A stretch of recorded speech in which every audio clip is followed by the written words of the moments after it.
Hello, everybody, and happy Tuesday. Welcome into another edition of the Recruiting Rundown here on Gamecock Central. I'm Kendall Smith, joined alongside of Wes Mitchell, here to recap what is going on in the world of recruiting for the South Carolina Gamecocks. And Wes, I hope that you are doing well, certainly coming off of a busy week and heading right back into another busy week when it comes to recruiting for South Carolina. Just last weekend when South Carolina took on Georgia, 2023 five-star athlete Nicholas Harbor was in town on a visit with the Gamecocks. We've got to start off the show talking about Nyck Harbor. I know it's not Nyck Harbor week anymore, but we need the update. We need the T, Wes. How was Nyck Harbor's visit and what were his reviews of South Carolina? Yeah, in some ways, it's always Nyck Harbor week in Gamecock Nation, Kendall. I don't know if there's a kid in this entire class that I get asked about more than Nicholas Harbor. What is going on with Nicholas Harbor? So he took his official visit as expected. And, I think getting him in town for that just in the first place was a huge win for South Carolina. Continue to hear South Carolina, LSU, Michigan are three schools to watch. The guys you would expect to be highly involved, Jody Wright on the offensive side, Sterling Lucas on the defensive side, highly involved with his visit. Shane Beamer, obviously personally recruiting him as well. He spent a lot of time with Marshawn Lloyd as far as current teammates or future teammates, potentially, I should say. You look at current commitments, Pup Howard spent a lot of time with him. And then he spent some time with the track team as well, which I think was a big part of this visit for him. South Carolina had a focus on academics too, which I think is very important to Nyck Harbor. That was something he mentioned to Chad Simmons when they talked about the visit. So, it did go very, very well. This is the first of his official visits. So it's going to be a process. This was not a situation where South Carolina expected to land some big public commitment from Nyck Harbor. He's always said he was going to wait it out, maybe not even commit until the second signing period. So this is going to be a marathon, but despite the score of the game, I know a lot of people have commented about that. Despite the score of the game, it went very, very well for South Carolina and Nyck Harbor. Well, I mean, he went to Hall's Chop House. So I feel like that's a definite perk, a definite upside to coming to South Carolina and taking that official visit. But as you mentioned, Nyck Harbor has mentioned several times that he may not make a decision until December or January and then sign during that second signing period, which would be in February. But Harbor not the only one to make the trip to Columbia this past weekend, Wes. Who are some of the other guys that made it out? Because sometimes you get the list and you think that everybody's coming, but then you got to wait until the actual day of the game and see who comes. So who came and what were their reviews of South Carolina? Yeah, and as always, we have the list on GamecockCentral.com. Make sure you subscribe to that. Jatavius Shivers, South Carolina O-line commit. He did make it in. If you heard Beamer referenced in his press conference today, actually, that he went to dinner with two guys on Saturday night, the official visitors, that would have been referring to Nicholas Harbor and Jatavius Shivers.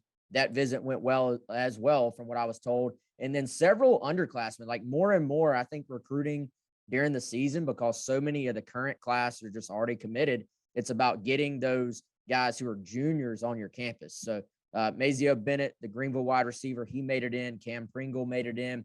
Josiah Thompson, two big-time offensive linemen, they both made it in. Braden Lee, who is a 2024 four-star kid from the Northeast, cornerback, he made it in. Just on and on and on. There, you can see the full list of some guys we confirmed again on Gamecock Central, but a bunch of underclassmen. And I think a lot of these guys are kids we will be talking about if you fast forward to 8 months from now, when we're talking about who's going to take a June official visit to South Carolina in the year of 2023. It's going to be the same kids that they were able to get on campus for games, to check out the atmosphere, to get to know the coaches, and just sort of learn a little bit more about the program. Well, it's really interesting because I feel older and older and older every single year when you talk about, okay, we're in 2023 and then we've got 2024. And this weekend, South Carolina facing Charlotte, and there may be a big prospect from the 2025 class that's going to be in town, Wes. I know it's always a maybe until you actually get to game day, but who are some of those people that are coming out this weekend as South Carolina takes on Charlotte at Williams-Brice Stadium? By the way, speaking of Charlotte, I need to just mention the elephant in the room first, Kendall. This is probably, I'd guess, about 20 seconds into the YouTube video before someone commented about your Charlotte shirt. So Okay, let's just go ahead and let's set the say record it's a straight. Charlotte baseball shirt. Yes. Charlotte baseball, Charlotte Knights. Knights. I work for the Charlotte Knights as their team reporter and host. So I'm not wearing a UNC Charlotte. I didn't even think about that, Wes. That's such a good point. People are definitely going to say something about it. I'm from Charlotte. I work for the Charlotte Knights. This is not UNC Charlotte apparel. Yes. That's all I've So said. I'm off I my had to address it because I guarantee when this video is posted, there's Charlotte already baseball. a comment. I'm telling you. So Charlotte Knights, shout out to them. I grew up going to Knights games, but Elijah Griffin, remember the name, class of 2025. He's so young, he even makes Kendall feel old, but probably going to be the #1 prospect in the country for his class. He visited this summer. He's a defensive line prospect from Savannah, Georgia. Absolute beast already.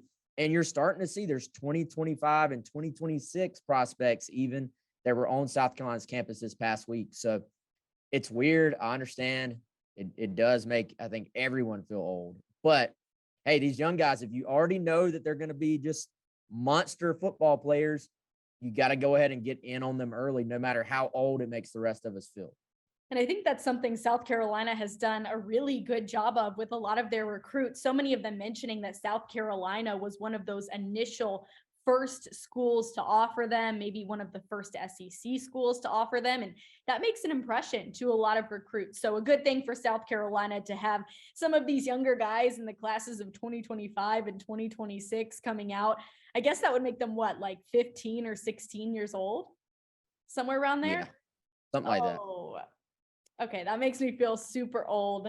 Being 22 now, I feel like those days, back in my glory days. Now I sound like an old person for real. Yeah, you're just so old, Kendall. That's how I feel. Get out of here. Get out of here. We're cutting this part out. Get out of here. No, this is staying. This is staying. Just like the vlogs, we're keeping it real as always. Yes. Also, Kendall, an official visitor in this weekend too. All right, tell us about it. Yes. So I want to make sure we didn't forget about Isaiah Jada. A South Carolina commitment. So much like Jatavius Shivers last week, it's a situation. He's already committed. He's already been on campus. He knows a lot about the program, but this is just kind of like dotting those I's, crossing the T's, getting a full, complete look. Where will you live if you're, when you're at South Carolina? What does the day-to-day life of a South Carolina student athlete look like? And in the case of him, Kendall, I think it's important to get him in now because Auburn has offered him since he committed to South Carolina. Oklahoma State actually offered him this past week. So you're talking about a kid when he committed to South Carolina, it was the first major SEC offer he had. Other teams have started to take notice. And so another situation where South Carolina getting in on him early, building an early relationship. Lonnie Teasley, who is an off the field coach at South Carolina, has a prior relationship with him from one of his prior schools. So that actually really got South Carolina in the door. He loves it at South Carolina, but Auburn comes calling, and maybe if you haven't had a bunch of big schools after you want to maybe take a look. So I think it's big for South Carolina to get him in, have a good visit, and maybe try to head off some of those other schools just to make sure that he's locked in with Carolina. South Carolina taking on Charlotte this weekend at Williams-Brice Stadium. Lots of recruits coming out, so we will keep you posted on GamecockCentral.com as we always do. Wes Mitchell and Chris Clark, our recruiting insiders, do a great job over there, so be sure to check it out. Also follow us on our social medias at Gamecock Central. Wes, this has been fun. I enjoy the recruiting rundown every week. There is never not news in recruiting, and I think that's what makes it so much fun to talk about, right? Always be recruiting. Like that's the thing. The coaches, it never ever ends, which means there's always something for us to talk about as well, which is good for our jobs, I think. So it is. We are thankful. Always be Cruton, as they say, I think. ABC. Anyways, We're going to keep this as just the recruiting rundown. We're never going to change the name to Always Be Cruton or ABC or whatever they call it. But we will keep you updated with everything as we continue to find out more. Wes, thank you so much. Thank you to everybody for tuning into this edition of the Recruiting Rundown. He's Wes Mitchell. I'm Kendall Smith, and we will see you all soon. Have a great day.